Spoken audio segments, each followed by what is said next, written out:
আমি ক্ষমতার অহংকার দেখিয়েছি। আমি আমার নিষ্পাপ মেয়েদের হত্যা করেছি। হে আল্লাহ, আমি ভয়ঙ্কর অপরাধ করেছি। হে আল্লাহ, আমি তওবা করছি। আমি আর কখনো গুনাহ করব না। আমাকে মাফ করে দাও আল্লাহ, তোমরা আমাকে মাফ করে দাও। তোর জন্য কোনো মাফ নেই, তোকে আরো শাস্তি দেওয়া হবে।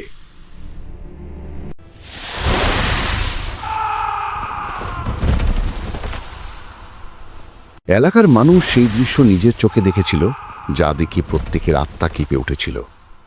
মজুমদার মশাই, সেই মজুমদার মশাই যার প্রতিপত্তি আর সম্পদের উদাহরণ দেওয়া হতো, পুরো এক সপ্তাহ ধরে নিখোঁজ ছিলেন। হাভেলির উঁচু দরজায় তালা ঝুলছিল, আর ভিতরের খবর কেউ জানত না। তারপর একদিন হঠাৎ তার 4 মেয়ে সবাইকে খবর দিল, আমাদের আব্বার ইন্তেকাল হয়েছে। পুরো বস্তিতে এই খবর আগুনের মতো ছড়িয়ে পড়ল। মানুষ নিজেদের মধ্যে কানাঘুষো করতে লাগল, বড় লোকনাও কি এভাবে একা আর মূল্যহীনভাবে মারা যায়? সেই ছেলেরা কোথায়, যাদের নিয়ে মজুমদার মশাইয়ের এত অহংকার ছিল? প্রশ্নের উত্তর তখন মিলল যখন লোকে দেখল মজুমদার মশাইয়ের 4 মেয়ে নিজেদের কাঁপা কাঁপা কাঁধে বাবার লাশ নিয়ে কবরস্থানের দিকে যাচ্ছে। তাদের পদক্ষেপ ছিল ভারী, যেন তারা কেবল একটি লাশ নয়, বরং নিজেদের অতীতের বোঝা বয়ে নিয়ে যাচ্ছে। আর সেই 2 ছেলে, যাদের নিয়ে মজুমদার মশাই গর্ব করতেন, তাদের কোথাও দেখা গেল না। তাদের কোনো হদিস ছিল না। দুনিয়ার সামনে এই দৃশ্য কোনো ট্র্যাজেডির চেয়ে কম ছিল না। যে মেয়েদের ওপর সারা জীবন জুলুম হয়েছে, যাদের ইচ্ছাগুলোকে দমিয়ে রাখা হয়েছিল, সেই মেয়েরাই আজ তাদের জালিম বাবার মৃতদেহকে কাঁধ দিচ্ছে। কবরস্থানে পৌঁছানোর পর আরও এক অবাক করা দৃশ্য সামনে এলো। জানাজা মাটিতে রাখা হলো, কিন্তু কেউ এগিয়ে এসে নামাজ পড়ানোর জন্য প্রস্তুত ছিল না। মানুষ প্রশ্ন করতে লাগল, আসল মজুমদার মশাই এমন কি গুনাহ করেছিলেন যে তার মৃত্যুর খবর 1 সপ্তাহ পর্যন্ত কেউ জানতে পারল না? আর এমন কি শাস্তি তিনি পেলেন যে আজ তার জানাজাও পর হয়ে গেল? আসলে এটি অহংকার, জুলুম এবং একাকিত্বের গল্প। মজুমদার মশাই ছিলেন একজন পাষাণ হৃদয় এবং অত্যাচারী মানুষ, যার চোখে নারীর কোনো মূল্য ছিল না। তিনি মনে মনে কঠোর, বেপরোয়া এবং নারীদের ঘৃণা করতেন। তার জীবনে নারীর কোনো কদর বা গুরুত্ব ছিল না। এর শিকড় ছিল তার শৈশবে। যখন তিনি জন্মান, তার মায়ের মৃত্যু হয়। মায়ের মমতা থেকে বঞ্চিত মজুমদার মশায়ের লালন পালন বাবা ও দাদা করেছিলেন, কিন্তু মায়ের ছায়ার অভাব তার হৃদয়কে শক্ত করে দিয়েছিল। তার কাছে নারীর মর্যাদা ভেড়া ছাগলের চেয়েও বেশি কিছু ছিল না। যৌবনে তিনি নিজের সম্পদ, শক্তি আর প্রতিপত্তির অপব্যবহার করেছিলেন। নারীরা তার কাছে কেবল খেলনা, ব্যবহার করো আর ফেলে দাও। তার বাবার কখনো মনে হয়েছিল যে তিনি ছেলের শিক্ষায় ভুল করেছেন, কিন্তু ততক্ষণে অনেক দেরি হয়ে গিয়েছিল। বাবার মৃত্যুর পর মজুমদার মশাই পুরোপুরি স্বাধীনতা পেয়ে গেলেন। তিনি একজন দরিদ্র আর মাসুম মেয়ে নুসরাতের সঙ্গে বিবাহ বন্ধনে আবদ্ধ হলেন। নুসরাত ছিল অত্যন্ত সহজ সরল আর ভীতু প্রকৃতির নারী। মজুমদার মশায়ের বিশ্বাস ছিল যে সে কখনো তার কাজে হস্তক্ষেপ করবে না। বিয়ের 1 বছর পর আল্লাহ তাদের 2টি যমজ কন্যা সন্তান দান করেন। নুসরাতের খুশির সীমা ছিল না, কিন্তু মজুমদার মশায়ের জন্য এটি যেন ছিল কেয়ামত। তিনি রাগে পাগল হয়ে গেলেন এবং নুসরাতকে অমানুষিক মারধর করলেন। অভিযোগ করলেন যে মেয়েদের জন্ম তার কারণেই হয়েছে। নুসরাত ব্যথায় কাতরাতে লাগল আর চোখের জলে আল্লাহর কাছে দোয়া করতে লাগল। নিজের গুনাহের ক্ষমা আর সবরের শক্তি চাইল। মজুমদার মশাই সরাসরি ঘোষণা করে দিলেন, এই মেয়েরা হাভেলিতে থাকবে না। ঠিক সেই দিনই 2 মাসুম শিশুকে হাভেলির কোণে তৈরি পুরনো সার্ভেন্ট কোয়ার্টারে পাঠিয়ে দেওয়া হলো, যেখানে এক বৃদ্ধ পরিচারিকা তাদের দেখাশোনা করত। নুসরাত লুকিয়ে সেখানে যেত, নিজের মেয়েদের বুকে জড়িয়ে ধরে কাঁদত আর আল্লাহর কাছে ধৈর্য ধরার দোয়া করত। মেয়েরা কেবল তাদের মাকেই চিনত, কিন্তু বাবার চেহারা সম্পর্কে ছিল সম্পূর্ণ অজানা। 2 বছর পর নুসরাত আবার গর্ভবতী হলেন। দিন রাত সেজদায় পড়ে ছেলের জন্য দোয়া করতেন। এবার তার দোয়া কবুল হল। আল্লাহ তাকে 1টি নয় 2টি ছেলে দিলেন। মজুমদার মশায়ের খুশির সীমা ছিল না। তিনি গর্ব করে বলতেন, এখন আমার মাথা উঁচু হল, ছেলেরা আমার সম্মান বাঁচিয়ে নিল, মেয়েরা তো অলক্ষী হয়।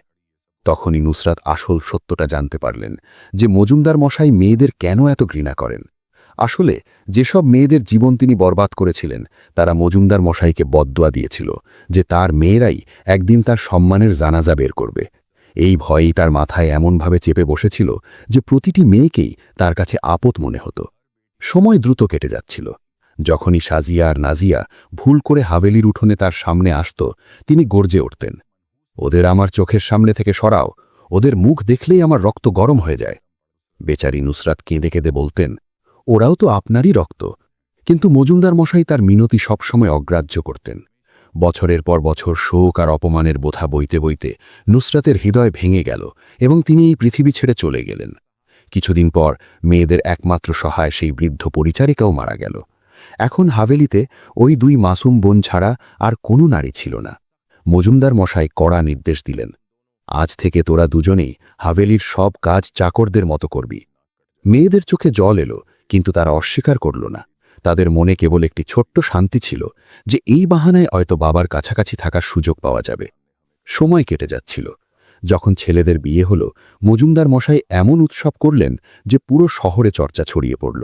লাখ লাখ টাকা উড়িয়ে দেওয়া হলো, কিন্তু নিজের মেয়েদের জন্য 1 পয়সাও খরচ করলেন না। না নতুন পোশাক, না গয়না, না কোনো খুশি। সাজিয়া আর নাজিয়া ছেঁড়া পুরনো কাপড় পরে জীবন কাটাতে লাগল। তাদের জীবনের সবচেয়ে যন্ত্রণাদায়ক মুহূর্ত এলো তখন, যখন মজুমদার মশাই পরিষ্কার বলে দিলেন, তোরা দুজনেই বরাতে 1 পাও দিবি না। লোকে কি বলবে? এই অলক্ষী মেয়েরা কারা? আমি তোদের নিজের মেয়ে বলে মানতেই পারি না। 2 বোন কাঁদতে কাঁদতে নিজেদের পুরনো কোয়ার্টারে ফিরে গেল। নাজিয়া ফুপিয়ে বলতে লাগল, আমাদের কি দোষ? আব্বা আমাদের জন্মের পরই এই হাভেলি থেকে বের করে দিয়েছিলেন। সাজিয়া চোখের জল মুছে তাকে জড়িয়ে ধরল আর বলল, সবর কর বোন, আল্লাহ ধৈর্যশীলদের সাথেই আছেন। হয়তো একদিন আব্বার মন আমাদের জন্য নরম হবে। কিন্তু বাস্তবতা ছিল এই যে তার বাবার মন আরও শক্ত হয়ে যাচ্ছিল। এমনকি 2 পুত্রবধূও তাদের কাজের লোকের চেয়ে বেশি মর্যাদা দিত না। যখন মজুমদার মশাই মেয়েদের উপর নজর দিতেন, তার রাগ সপ্তম আকাশে পৌঁছে যেত। তার ভয় ছিল যে যেমনভাবে তিনি অন্যদের মেয়েদের জীবন নষ্ট করেছিলেন, তেমনি তার নিজের মেয়েরাও একদিন তাকে লজ্জিত করবে। তাই তিনি মেয়েদের না বাইরে যেতে দিতেন, না পড়াশোনা করতে দিতেন, আর না কারো সঙ্গে দেখা করতে দিতেন। তাদের পুরো জগৎ ছিল কেবল রান্নাঘর আর সার্ভেন্ট কোয়ার্টার পর্যন্ত সীমাবদ্ধ। একদিন হাভেলিতে এক মেহমান এলো। কাকতালীয়ভাবে নাজিয়ার সঙ্গে তার দেখা হয়ে গেল। নাজিয়া আদবের সঙ্গে তাকে বসার ঘর পর্যন্ত নিয়ে গেল। এটি একটি ছোট বিষয় ছিল, কিন্তু নাজিয়ার জন্য মৃত্যুর কারণ হয়ে দাঁড়াল। মজুমদার মশাই এই সামান্য অজুহাত ধরে নাজিয়ার ওপর অত্যাচার শুরু করলেন। তিনি বেল্ট দিয়ে তাকে মারছিলেন এবং তারপর গায়ে তেল ঢেলে আগুন ধরানোর প্রস্তুতি নিচ্ছিলেন। সাজিয়া কাঁপতে কাঁপতে তার সামনে হাত জোড় করে পড়ে গেল, আব্বা, আমার বোন নির্দোষ, ওকে ছেড়ে দিন। কিন্তু মজুমদার মশাইয়ের চোখে রাগের আগুন জ্বলছিল। তিনি গর্জে বললেন, তোরা এখন আমার অপরাধ লোকাতে শুরু করেছিস? তোদের মুখে ভাষা ফুটেছে? তুই ওই ছেলের সঙ্গে হাসি ঠাট্টা করেছিস। আমার বড় বউ সব নিজের চোখে দেখেছে। এখন এই মেয়েকে কেউ বাঁচাতে পারবে না। রাগে তিনি তার এক নতুন চাকরকে ডাকলেন এবং সেই মুহূর্তে নিজের মেয়ের বিয়ে তার সঙ্গে দিয়ে দিলেন। চাকর নিজেও অবাক হয়ে গেল, কিন্তু মালিকের নির্দেশের সামনে মাথা নিচু করে নিল। বিয়ের পর মজুমদার মশাই হুঙ্কার দিয়ে বললেন, এখন এটি আর আমার হাভেলিতে পা রাখবে না। নাজিয়া আর সাজিয়া দীর্ঘক্ষণ একে অপরকে জড়িয়ে ধরে কাঁদতে লাগল। নাজিয়া খুপিয়ে বলল, আল্লাহ জানেন বোন, আমাদের আবার দেখা হবে কিনা। নাজিয়া চলে যাওয়ার পর সাজিয়া তার ভাবিদের কথোপকথন শুনল। বড় ভাবি বলছিল, দেখলে তো এক ননদকে কিভাবে রাস্তা থেকে সরিয়ে দিলাম।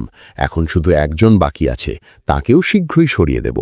সাজিয়ার মনে বিশ্বাস হলো যে এই ষড়যন্ত্রের পিছনে বড় ভাবির হাত আছে। এবার সে আরও সতর্ক হয়ে গেল, কিন্তু ষড়যন্ত্রকারী ভাবি সুযোগ পেয়েই গেল।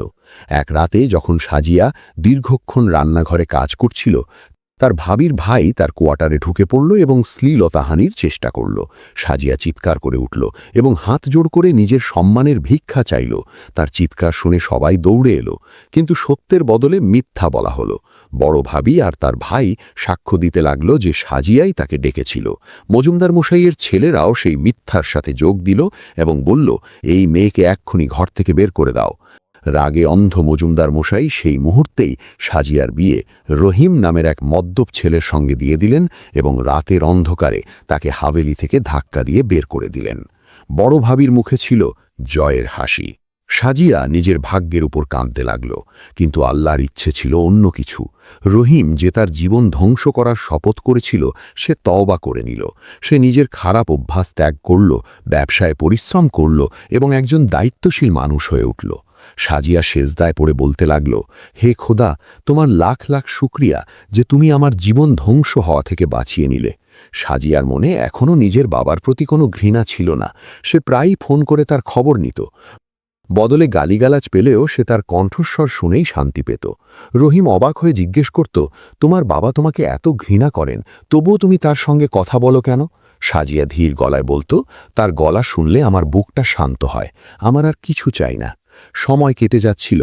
মজুমদার মশাইয়ের 2 ছেলে তার সমস্ত সম্পত্তি নিজেদের নামে করে নিল, হাভেলি বিক্রি করে অংশ ভাগ করে নিল এবং তাদের বৃদ্ধ বাবাকে একটি ছোট ভাড়ার ফ্ল্যাটে ফেলে রেখে গেল। এখন মজুমদার মশাই একা ছিলেন এবং প্রথমবারের মতো তিনি নিজের গুনাহ আর ভুলের কথা উপলব্ধি করতে লাগলেন। তিনি ভাবতেন, যেই ছেলেদের জন্য আমি মেয়েদের দিক থেকে মুখ ফিরিয়ে নিয়েছিলাম, তারাই আজ আমাকে এই অবস্থায় ফেলে গেল। মজুমদার মশাই এখন একা তার ঘরে পড়ে থাকতেন।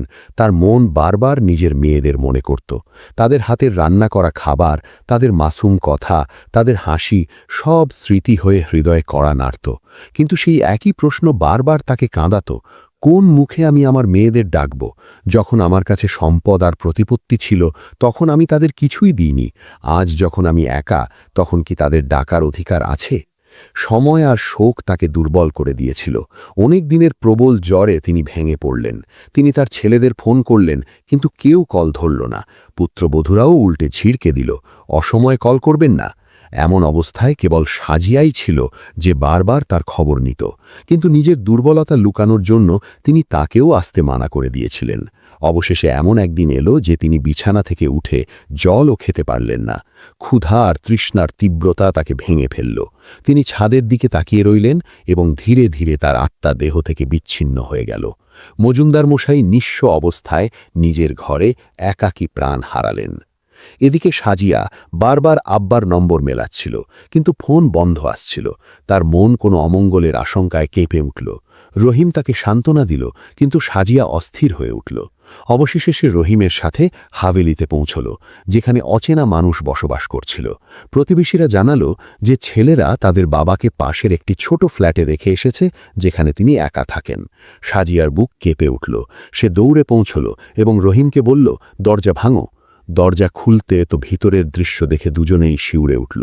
মজুমদার মশাইয়ের লাশ কয়েকদিনের পুরনো ছিল, শরীর পচে গিয়েছিল, পোকা ধরে গিয়েছিল আর ঘরে দুর্গন্ধ ছড়িয়ে পড়েছিল। সাজিয়া চিৎকার করে মাটিতে পড়ে গেল। আশেপাশের লোকজন জমা হয়ে গেল এবং বলতে লাগল, যে মেয়েদের কদর করেনি তারই এই পরিণতি হল। সাজিয়া চোখের জলে সবাইকে শান্ত করালো, আমার বাবার সম্পর্কে এমন কথা বলবেন না।